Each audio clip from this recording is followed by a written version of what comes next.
आज की इस वीडियो में मैं आपको रैशनल नंबर और इरेशनल नंबर के बारे में पूरा डिटेल्स में समझाने वाला हूं।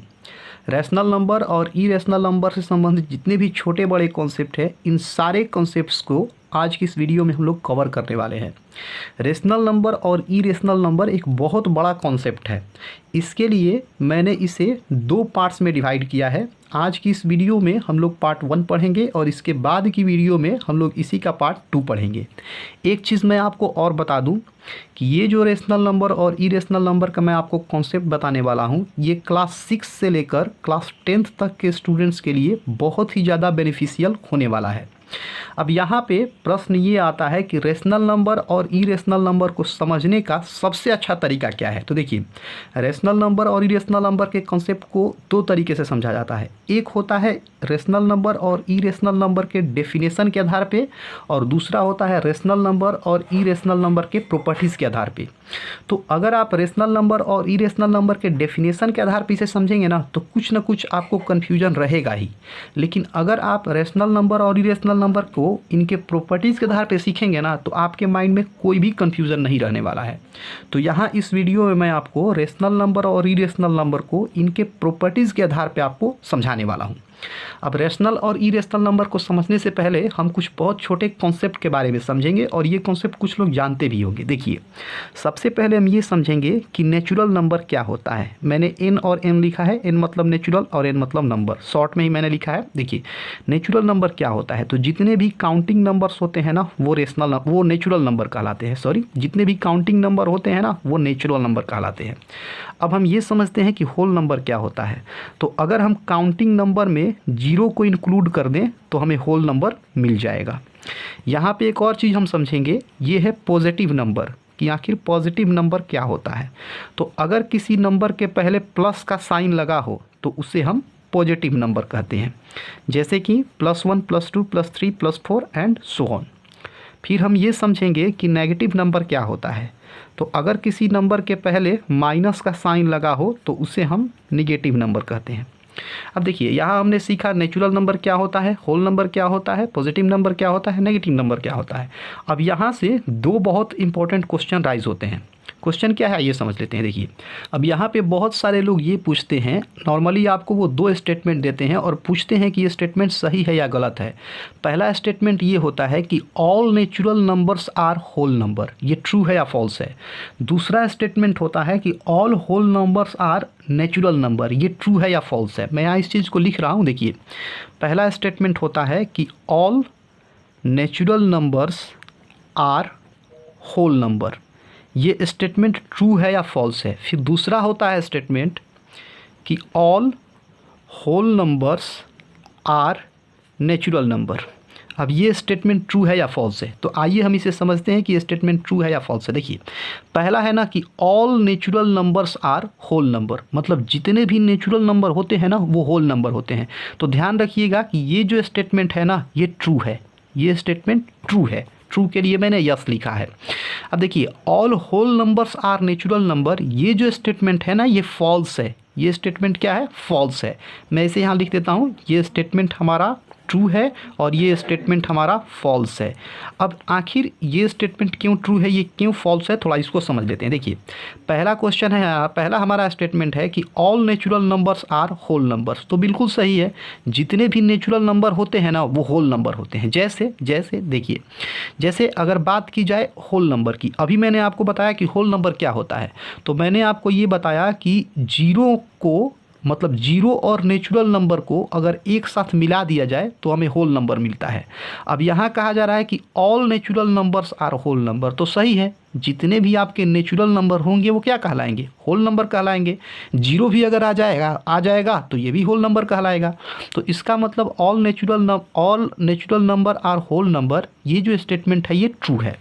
अब ये स्टेटमेंट फॉल्स क्यों है कि all whole number are natural number, आखिर ये फॉल्स क्यों है। तो देखिए क्यों फॉल्स है। ये फॉल्स हो जाता है जीरो के कारण। देखिए, जीरो जो है ना, ये एक होल नंबर है। जीरो क्या है, ये एक होल नंबर है, लेकिन जीरो कभी भी नेचुरल नंबर नहीं हो सकता है। जीरो एक होल नंबर है, ये नेचुरल नंबर नहीं हो सकता है। तो हमारा कहना गलत हो जाएगा कि all whole number are natural number. देखिए जीरो को छोड़ के जितने भी होल नंबर हैं वो नेचुरल नंबर होते हैं। जीरो एक ऐसा नंबर है जो कि होल नंबर है लेकिन नेचुरल नंबर नहीं है। तो इसलिए हमारा जो ये दूसरा स्टेटमेंट है ना, ये गलत साबित हो जाता है। तो ये चीज़ क्लियर हो गया। अब इसके बाद रेशनल नंबर से संबंधित जितने भी प्रॉपर्टीज़ हैं, हम उन प्रॉपर्टीज़ को बारी बारी से अध्ययन करने वाले हैं। मतलब यहाँ पे हम प्रॉपर्टीज़ के आधार पे रेशनल नंबर और इरेशनल नंबर को अच्छे से समझने वाले हैं। तो देखिए, इसको समझने से पहले एक छोटा सा और कंसेप्ट हम लोग क्लियर कर लेते हैं कि ये इंटीजर क्या होता है। बार बार ये चीज़ इसमें आएगा कि आखिर ये इंटीजर होता क्या है। तो देखिए, इंटीजर का मतलब होता है whole number plus negative number. मतलब होल नंबर और निगेटिव नंबर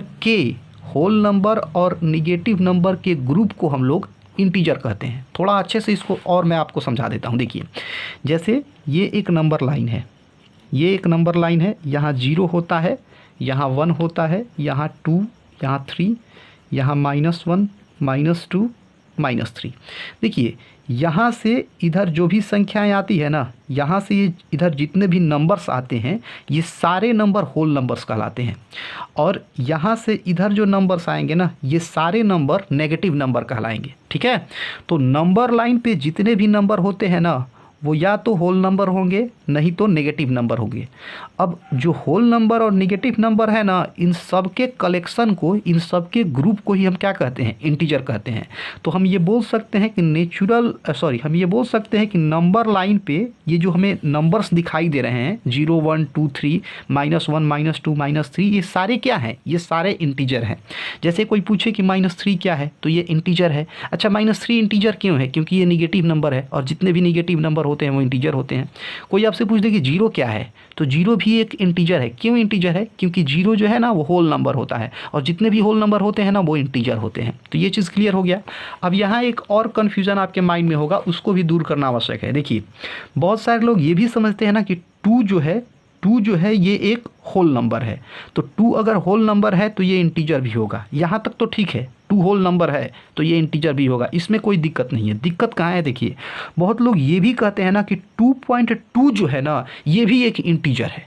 ध्यान से सुनिए, बहुत लोग बोलते हैं कि 2.2 हो गया, 2.3 हो गया, 5.4 हो गया।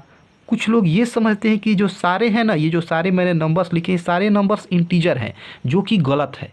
ध्यान रखिएगा, इंटीजर का मतलब होता है कि कोई एक कंप्लीट नंबर रहना चाहिए। जैसे आपने लिखा 3, तो 3 एक कंप्लीट नंबर है, लेकिन देखिए 3.2 कंप्लीट नंबर नहीं है। तो 3 इंटीजर है लेकिन 3.2 इंटीजर नहीं है। तो ये चीज़ आपको माइंड में रखना है। तो आपने समझ लिया कि इंटीजर क्या होता है। अब देखिए, जो पहला प्रॉपर्टी है ना, रैशनल नंबर का जो पहला प्रॉपर्टी है वो ये है कि ऑल इंटीजर्स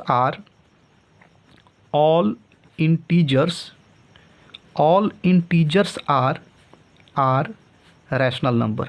जितने भी इंटीजर्स होते हैं ना, वो सारे रैशनल नंबर होते हैं। जैसे कोई पूछे कि -3 रैशनल नंबर है या नहीं, तो देखिए -3 एक इंटीजर है और जितने भी इंटीजर होते हैं वो रैशनल नंबर होते हैं, तो ये एक रैशनल नंबर है। कोई पूछे कि 0 रैशनल नंबर है या नहीं, तो 0 भी एक इंटीजर है, इसलिए ये एक रैशनल नंबर है। इसी तरीके से कोई पूछे कि -8 जो है, ये -8 जो है ये रैशनल नंबर है या नहीं, तो -8 एक इंटीजर है, इसलिए ये क्या होगा? ये रैशनल नंबर होगा। तो ध्यान रखिए कि जितने भी इंटीजर्स होते हैं ना, वो रैशनल नंबर होते हैं। बट यहाँ एक चीज़ और ध्यान रखिए, देखिए, all integers are rational number, मतलब जितने भी इंटीजर्स होते हैं वो रैशनल नंबर होते हैं, लेकिन ज़रूरी नहीं है कि जितने भी रैशनल नंबर है ना वो इंटीजर हो। फिर से सुन लीजिए, जितने भी इंटीजर होते हैं वो रैशनल नंबर होते हैं, लेकिन सारे रैशनल नंबर इंटीजर नहीं होते हैं। जैसे देखिए, 2.3 जो है ना, ये एक रैशनल नंबर है। कैसे रैशनल नंबर है हम लोग आगे समझेंगे, अभी आप इसी को माइंड में रखिए। 2.3 एक रैशनल नंबर है, लेकिन ये एक इंटीजर नहीं है। तो ये पॉइंट क्लियर हो गया होगा कि जितने भी इंटीजर होते हैं वो रैशनल नंबर होते हैं, लेकिन सारे रैशनल नंबर इंटीजर नहीं होते। मतलब सारे इंटीजर रैशनल नंबर होते हैं, लेकिन सारे रैशनल नंबर इंटीजर नहीं होते हैं। तो एक कॉन्सेप्ट आपका क्लियर हो गया होगा। अब बढ़ते हैं हम लोग अपने दूसरे कॉन्सेप्ट की तरफ। देखिए, जो दूसरा कॉन्सेप्ट है ना, जो हमारा दूसरा कॉन्सेप्ट है, ये स्क्वायर रूट पे डिपेंड है। मतलब ये जो हमारा दूसरा कॉन्सेप्ट है, ये रिलेटेड है स्क्वायर रूट से। ठीक है, समझ लेते हैं थोड़ा स्क्वायर रूट के बारे में। देखिए, अगर किसी नंबर का हम स्क्वायर रूट निकाल रहे हैं और उसका स्क्वायर रूट एक परफेक्ट नंबर आ जाए तो जो दिया गया नंबर है ना वो रैशनल नंबर होगा। थोड़ा मैं इसे आपको एग्जांपल से समझा देता हूँ। देखिए, जैसे मान लीजिए कि आपको 16 का स्क्वायर रूट निकालना है, 16 का स्क्वायर रूट निकालना है, तो 16 का स्क्वायर रूट क्या होगा? 4 होगा। आपको 25 का स्क्वायर रूट निकालना है तो इसका स्क्वायर रूट क्या होगा? 5 होगा।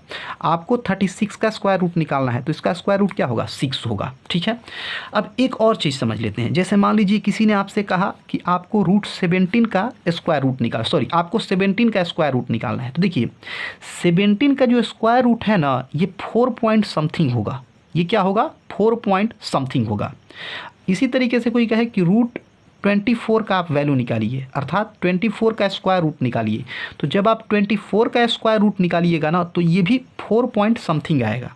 हम यहाँ क्या देख रहे हैं कि 16, 25 और 36 इन तीनों का अगर हम स्क्वायर रूट निकाल रहे हैं तो हमें कोई ना कोई परफेक्ट नंबर मिल रहा है, जबकि जब हम 17 और 24 का स्क्वायर रूट निकाल रहे हैं तो हमें परफेक्ट नंबर नहीं मिल रहा है। तो ध्यान रखिए, अगर किसी नंबर का हम स्क्वायर रूट निकालें और स्क्वायर रूट निकालने पे हमें एक परफेक्ट नंबर मिल जाए तो जो दिया गया नंबर होगा ना, जो दिया गया नंबर होगा वो एक रैशनल नंबर होगा। क्या होगा? रैशनल नंबर होगा। मतलब रूट 16 एक रैशनल नंबर है। अगर हम रूट 25 को देखें तो इसका भी स्क्वायर रूट निकालने पे कंप्लीट नंबर मिला, तो रूट 25 जो है ना ये एक रैशनल नंबर है। उसी प्रकार से रूट 36 है ना ये भी रैशनल नंबर है। देखिए, रूट 17 का हम वैल्यू निकाल रहे हैं ना तो हमें परफेक्ट नंबर नहीं मिल रहा है, तो ध्यान रखिएगा रूट 17 जो है ना ये रैशनल नंबर नहीं है। रूट 24 भी रैशनल नंबर नहीं है। तो ये कॉन्सेप्ट आपका क्लियर हो गया। अब इसके बाद हम थोड़ा समझते हैं क्यूब रूट के बारे में, क्योंकि ये क्यूब रूट्स इसका जो प्रॉपर्टी है ना कुछ क्यूब रूट से भी जुड़ा है। अब थोड़ा सा क्यूब रूट समझ लेते हैं। देखिए, जैसे किसी ने आपसे ये कह दिया कि cube root of 27 rational number है या नहीं। फिर किसी ने आपसे ये पूछ दिया कि क्यूब रूट ऑफ 64 ये रैशनल नंबर है या नहीं। ठीक है, फिर किसी ने आपसे पूछ दिया कि क्यूब रूट ऑफ 125 ये रैशनल नंबर है कि नहीं। कोई आपसे ये भी पूछ सकता है कि cube root of 124 rational number है या नहीं। कोई इसी तरीके से ये भी पूछ सकता है कि क्यूब रूट ऑफ 22 ये रैशनल नंबर है या नहीं। तो आइए इसे बारी बारी से समझते हैं। अब पहले मेरा एक सेंटेंस सिर्फ आप सुन लीजिए, सारा चीज़ क्लियर हो जाएगा। देखिए, अगर किसी नंबर का हम क्यूब रूट निकालें और किसी नंबर का क्यूब रूट निकालने पे यहाँ हमें एक परफेक्ट नंबर मिल जाए, मतलब एक कंप्लीट नंबर मिल जाए, तो हम ये कह सकते हैं कि जिस नंबर का हम क्यूब रूट निकाल रहे हैं ना, जिस नंबर का हम क्यूब रूट निकाल रहे हैं वो नंबर रैशनल नंबर होगा। इसे और अच्छे से समझते हैं। देखिए, जैसे 27 का अगर आप क्यूब रूट निकालिएगा ना तो 27 का क्यूब रूट हो जाएगा 3। 64 का अगर आप क्यूब रूट निकालिएगा ना तो 64 का क्यूब रूट हो जाएगा 4। अगर आप 125 का क्यूब रूट निकालिएगा ना तो ये हो जाएगा 5। अब देखिए, अगर आप 124 का क्यूब रूट निकालिएगा ना तो इसका क्यूब रूट एक परफेक्ट नंबर नहीं आएगा, एक कंप्लीट नंबर नहीं आएगा। जैसे ये आ रहा है ना वैसे ये कंप्लीट नंबर नहीं आएगा। उसी तरीके से अगर आप 22 का भी क्यूब रूट निकालिएगा ना तो इसका भी क्यूब रूट एक परफेक्ट नंबर नहीं आएगा। तो हम क्या देख रहे हैं कि इसका क्यूब रूट निकाले तो परफेक्ट नंबर मिला, इसका क्यूब रूट निकाले तो परफेक्ट नंबर मिला, इसका भी क्यूब रूट निकाले तो परफेक्ट नंबर मिला, जबकि इन दोनों का क्यूब रूट निकालने पर परफेक्ट नंबर नहीं मिल रहा है। तो इसका मतलब ये है ना कि क्यूब रूट ऑफ 27 जो है ना ये रैशनल नंबर है। ये भी जो हमारा क्यूब रूट ऑफ 64 है ना ये भी रैशनल नंबर है। क्यूब रूट ऑफ 125 जो है ना ये भी रैशनल नंबर है, जबकि ये दोनों रैशनल नंबर नहीं है। तो ये कॉन्सेप्ट आपका क्लियर हो गया होगा। अब देखिए, क्यूब रूट और स्क्वायर रूट को तो हमने देख लिया। अब थोड़ा सा हम बढ़ते हैं डेसिमल की तरफ कि आखिर डेसिमल के केस में भी कुछ प्रॉपर्टी है क्या। तो आइए डेसिमल के केस में क्या क्या रैशनल नंबर के प्रॉपर्टी हो सकते हैं उसे हम समझ लेते हैं। देखिए, इसे समझने के लिए मैं कुछ आपको डेसिमल एक्सपेंशन का एग्जांपल दे रहा हूँ। जैसे मान लीजिए कि हमने लिखा 8/5, ठीक है, हमने लिखा 8/5, फिर हमने एक बार लिखा 20/6, फिर हमने एक बार लिखा √3। देखिए, अगर हम इन तीनों नंबर्स को सॉल्व करेंगे ना, ये जो तीनों हमें नंबर्स दिए गए हैं इन्हें हम सॉल्व करेंगे ना, तो इसमें जो हमको डेसिमल एक्सपेंशन मिलेगा ना वो अलग अलग मिलेगा। कैसे, देखिए 8/5 को अगर हम सॉल्व करेंगे ना तो हमें मिलेगा 1/6। इसको सॉल्व कर 8/5 को सॉल्व करने का मतलब 5 से 8 को डिवाइड करना, ठीक है। 8/5 को सॉल्व करेंगे तो हमें मिलेगा 1.6। अगर 20/6 को हम सॉल्व करेंगे ना तो इसमें हमें मिलेगा 3.3333। देख रहे हैं ना, ये बार बार रिपीट होता चला जाएगा, तो हम डॉट डॉट डॉट लिख देंगे। अब अगर √3 को हम सॉल्व करेंगे ना तो इसमें हमें मिलेगा 1.73205 डॉट डॉट डॉट। अब थोड़ा ध्यान से देखिए, ये भी डेसिमल है, ये भी डेसिमल है, ये भी डेसिमल है, लेकिन तीनों जो डेसिमल है ना ये एक दूसरे से अलग हैं। तीनों जो डेसिमल हैं एक दूसरे से क्या है, अलग है।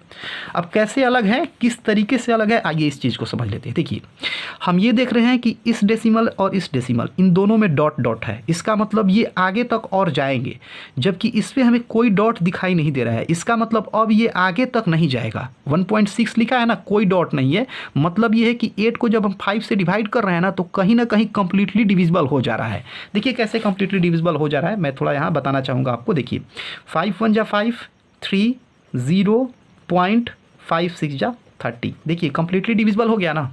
तो हम ये देख रहे हैं कि यहाँ जो हमें डेसिमल मिल रहा है यह ये बता रहा है कि यहाँ जो नंबर है ना वो कंप्लीटली डिविजिबल हो जा रहा है।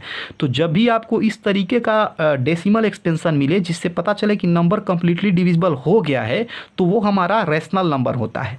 अच्छा, कैसे पता चलेगा कि नंबर कंप्लीटली डिविजिबल हो गया है?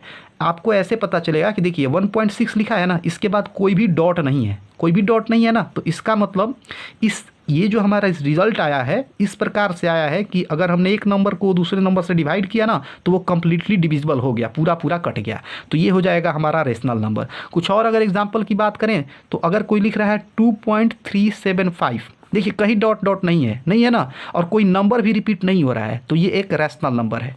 तो आ गया ये चीज़ आपको समझ में। अब यहाँ देख लेते हैं, देखिए इसमें क्या है ना कि इसमें ये चीज़ देखिए, ये जो डॉट डॉट लाइन दिखाई दे रहा है आपको ना, ये बता रहा है कि जब 20 को 6 से डिवाइड किया गया ना तो पूरा पूरा नहीं कटा, पूरा पूरा ये नहीं कटा, हर बार कुछ ना कुछ रिमाइंडर बच जा रहा था। तो हमें इस तरीके से ये पैटर्न मिल रहा है। जब भी आपको रिपीटिंग का पैटर्न मिले ना तो ध्यान रखिए वो भी एक रैशनल नंबर ही होता है। जैसे मान लेते हैं कि आपको रिपीटिंग का पैटर्न मिल जाए 5.232222 ऐसे, ठीक है, डॉट डॉट, तो ये भी एक रैशनल नंबर ही है। यहाँ तक आपको दो चीज़ें क्लियर हो गई।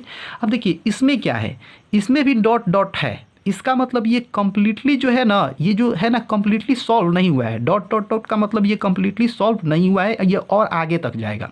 देखिए ये भी कम्प्लीटली सॉल्व नहीं हुआ था, ये भी आगे तक जा रहा था, लेकिन इन दोनों में डिफरेंस क्या है, इसमें एक फिक्स्ड नंबर बार बार रिपीट हो रहा है, लेकिन इसमें कोई भी नंबर रिपीट नहीं हो रहा है। यही इन दोनों में मेन अंतर है। तो देखिए इसमें डॉट डॉट भी है और इसमें कोई रिपीटेशन भी नहीं है, कोई पैटर्न भी नहीं है। तो ये ध्यान रखिए, ये हमारा रैशनल नंबर नहीं होगा, ये हमारा रैशनल नंबर नहीं होगा।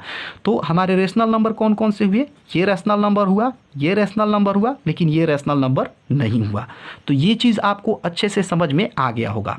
यहाँ मैं एक और चीज़ आपको बता दूँ, देखिए ये जो 3.333 ऐसे करके लिखा है ना, इसको आप चाहे तो एक बार में 3.3 लिख के और ऊपर ऐसे रेकरिंग दे सकते हैं, ठीक है। कोई भी नंबर अगर रिपीट करता है ना तो उसके ऊपर हम रेकरिंग दे सकते हैं, फिर भी ये क्या है, फिर भी ये रैशनल नंबर है। कहीं आपको हो सकता है कि ऐसा भी देखने के लिए मिल जाए, मैं आपको यहाँ समझा रहा हूँ, कहीं आपको हो सकता है कि ऐसा देखने के लिए मिले 5.35 और इसके ऊपर रेकरिंग। ध्यान रखिएगा ये भी एक रैशनल नंबर ही है, क्योंकि इसको अगर आप थोड़ा एक्सपेंड कीजिएगा ना तो इसका मतलब हुआ 5.35353535। देखिए जिसके ऊपर ये लाइन है ना, जितना नंबर के ऊपर लाइन है ना वो बार बार वही नंबर रिपीट करेगा।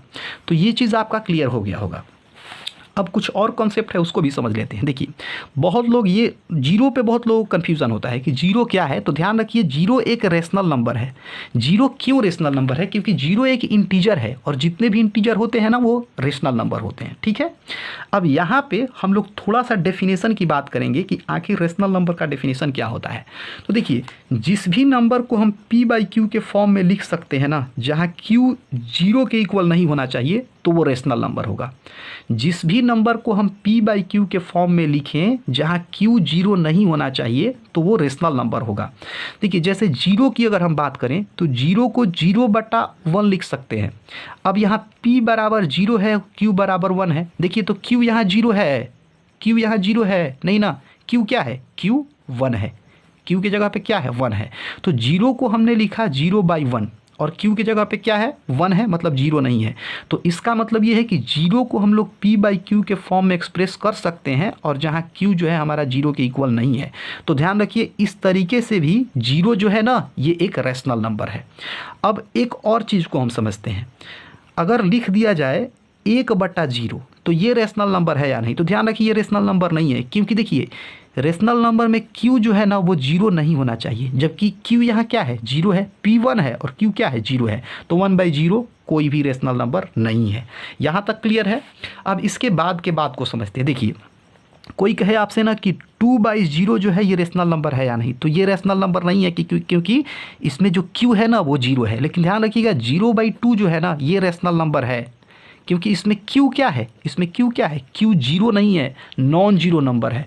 तो जब भी q 0 ना हो, मतलब q जब भी 0 ना हो तो उसे हम रैशनल नंबर कह सकते हैं।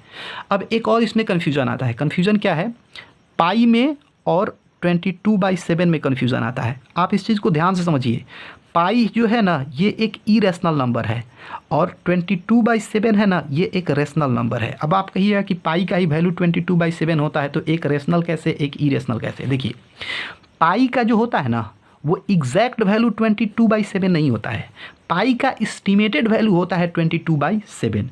आपने पढ़ा भी होगा इंटरनेट वगैरह पे कि पाई का जो पूरा वैल्यू है ना ये निकालना पॉसिबल ही नहीं है। आज तक किसी ने पाई का पूरा वैल्यू निकाला ही नहीं।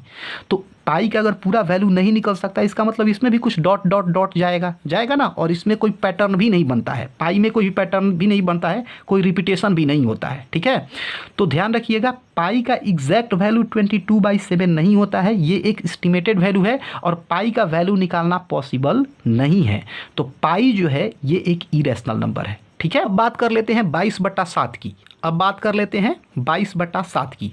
तो देखिए 22/7 जो है ना मतलब 22/7 जो है ये एक रैशनल नंबर है। क्यों रैशनल नंबर है, क्योंकि देखिए इसमें अगर ऊपर वाला देखें मतलब p को देखें तो p 22 है और q को अगर देखें ना तो q 7 है।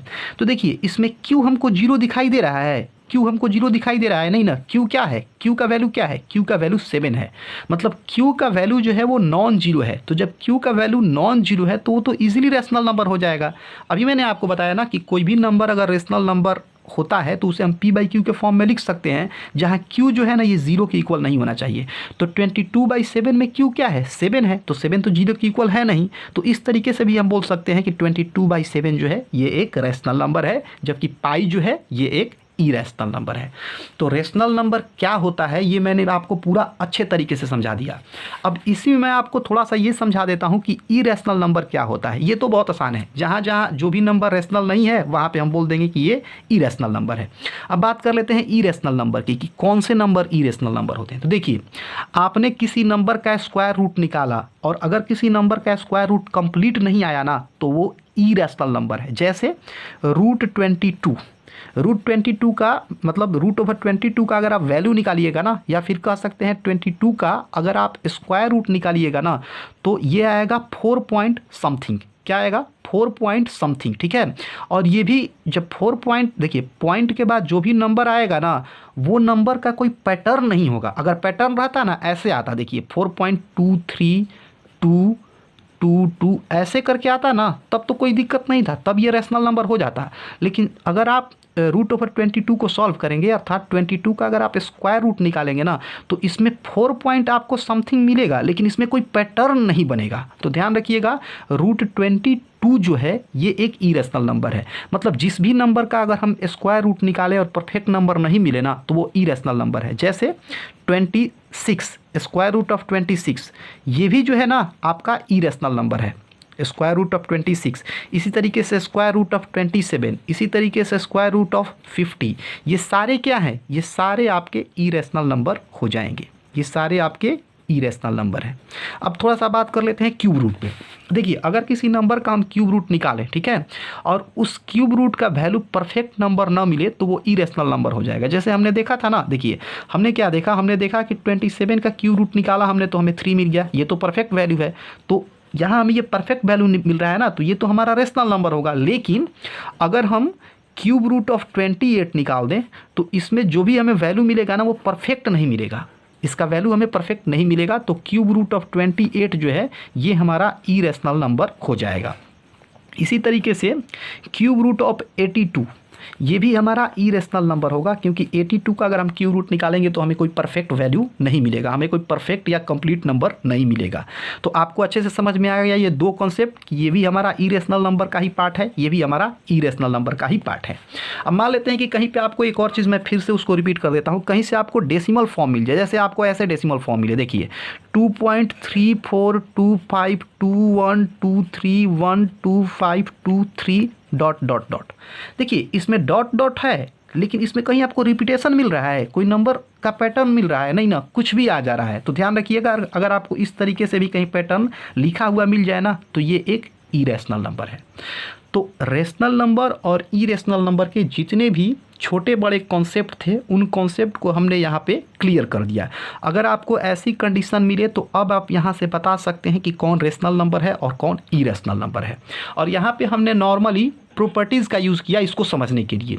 अब इसी का जो पार्ट 2 वीडियो आएगा, इसी का जो पार्ट 2 वीडियो आएगा ना उसमें इसके और भी प्रॉपर्टीज़ को हम समझेंगे। जैसे कि कहीं कहीं आपको देखने के लिए मिल जाता है कि √3+2 ये रेशनल नंबर है या इरेशनल नंबर, कहीं कहीं आपको देखने के लिए मिल जाएगा ना कि 2√3 ये रेशनल नंबर है या इरेशनल नंबर, फिर से कहीं कहीं आपको देखने के लिए मिल जाएगा √5 - √3 ये रेशनल है या इरेशनल है। आपको ऐसे भी मिल सकता है √5/2 या फिर आपको ऐसे भी मिल सकता है √3/5।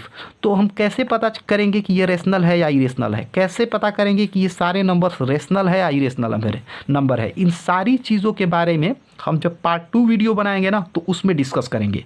उसमें हम ये भी डिस्कस करेंगे ना कि अगर हम लोग 2 ठो रेशनल नंबर को ऐड करेंगे तो हमें क्या मिलेगा, हम लोग अगर 2 ठो रेशनल नंबर को ऐड करेंगे तो क्या मिलेगा, 2 ठो रेशनल नंबर को सब्ट्रैक्ट करेंगे तो क्या होगा, 2 ठो रेशनल नंबर को मल्टीप्लाई और डिवाइड करेंगे तो क्या मिलेगा।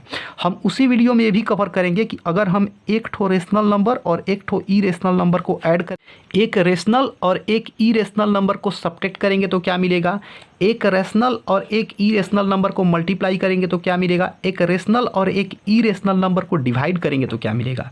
इसके बाद हम उस वीडियो में ये पढ़ेंगे कि अगर 2 इरेशनल नंबर को हम ऐड करेंगे तो क्या होगा, 2 इरेशनल नंबर को सब्ट्रैक्ट करेंगे तो क्या होगा, 2 इरेशनल नंबर को मल्टीप्लाई करेंगे तो क्या होगा और 2 इरेशनल नंबर को डिवाइड करेंगे तो क्या होगा। तो ये सारी चीज़ें हम लोग जब इसी का पार्ट 2 बनाएंगे ना तो उसमें उन सारी चीज़ों को हम लोग समझेंगे। इस वीडियो में इतना ही, अब मिलते हैं अपनी अगली वीडियो में।